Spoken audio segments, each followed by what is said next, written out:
அனைவருக்கும் வணக்கம். இந்த விழாக்கில் நம்ம என்ன பார்க்க போகிறோம்னு பார்த்தீங்கன்னா, தைப்பூசத்தன்னைக்கு நாங்கள் போன முருகன் கோயிலை பற்றி தான் நீங்கள் பார்க்க போகிறீங்க.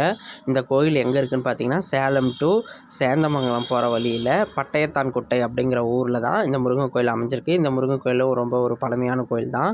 இந்த முருகன் கோயில் வந்து தானாக உருவான கோயில்னு சொல்கிறத விட ஒரு சாமியடிகள் தான் இந்த கோயிலை உருவாக்குனாங்க.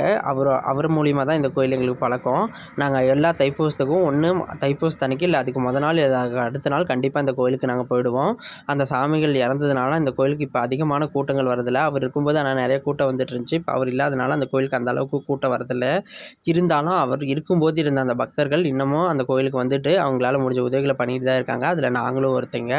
சாமியார் இல்லாமல் நாங்கள் அந்த கோயிலுக்கு போனது ரொம்ப கஷ்டமாக இருந்தாலும் அவர்னால அந்த கோயிலை ஆரம்பித்து வச்சதுனால அவர்கிட்ட போனதுனால எங்களுக்கு ரொம்ப அப்போ எங்கள் குடும்பம் ஓரளவுக்கு கஷ்டத்தில் இருக்கும்போது ஓரளவுக்கு அந்த கோயிலில் இருக்க சாமி காப்பாற்றால் தான் நாங்கள் நினச்சதுனால இன்னமும் அந்த சாமிக்கு நாங்கள் போயிட்டே தான் இருக்கோம். இந்த கோயிலை பார்த்திங்கன்னா மலை மேலே தான் இருக்குது.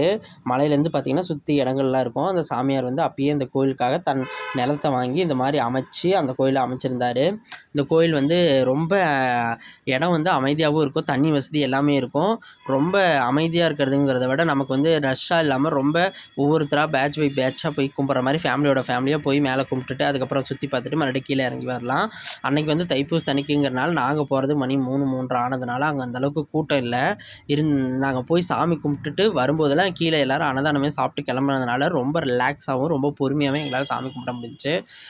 இது வந்து கோயிலை சுற்றி வந்திங்கன்னா மலை மேலே இருக்கிற இடமே சுற்றி காலி கிரவுண்டாக தான் இருக்கும். எப்பயுமே நாங்கள் வந்து வருஷத்துக்கு ஒரு டைம் வந்து இந்த கோயிலுக்கு போயிடுவோம். இந்த கோயிலுக்கு போகிறது எங்களுக்கு வந்து எப்பயுமே ரொம்ப பிடிக்கும்.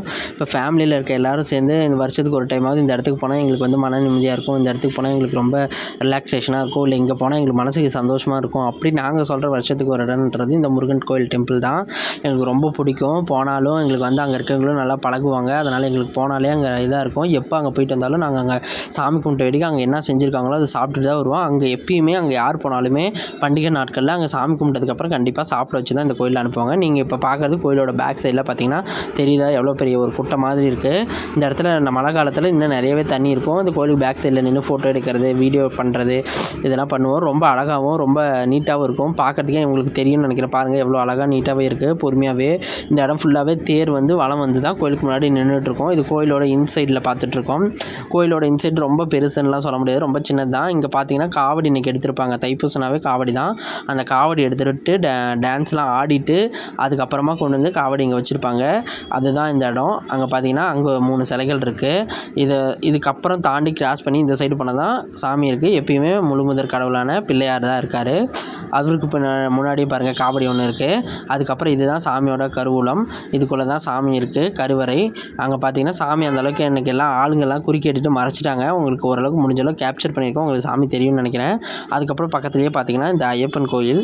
ஐயப்பனுக்கும் இங்கே பாருங்கள் இங்கே ஒரு காவடி. இதெல்லாம் இன்றைக்கி காலையில் தைப்பூசத்தன்னைக்கு காவடி எடுத்து ஆனது. இந்த சாமிகள் தான் உங்களுக்கு அஞ்சமலை அடிகளார் சாமிகள். இவங்க தான் வந்து உங்களுக்கு அந்த கோயிலை வந்து நிறுவனவர். அதாவது இந்த கோயிலை வந்து உங்களுக்கு வந்து நமக்காக வந்து அந்த கோயிலை வந்து அர்ப்பணித்தவர். அடுத்தது இந்த கோயிலில் பார்த்திங்கன்னா பெரிய பெல் ஒன்று இருக்கும். அதுக்கப்புறம் நானே என் தம்பி தங்கச்சிங்கெல்லாம் நின்று ஃபோட்டோ எடுத்துக்கிட்டோம். எங்களை மாதிரியே நிறைய பேர் அங்கே ஃபோட்டோ எடுத்துகிட்டு இருந்தாங்க. நாங்கள் எல்லாம் ஓடி ஆடி டயர்டாகி அப்புறம் எல்லாம் உட்காந்து ஃபோட்டோ எடுத்துகிட்டு ரிலாக்ஸ் ஆகிட்டு மறுபடியும் அந்த சாமியை பற்றி வேண்டிட்டு இந்த ட்ரிப்பை முடித்தோம். இந்த ட்ரிப்பு எங்களுக்கு மன நிம்மதியாக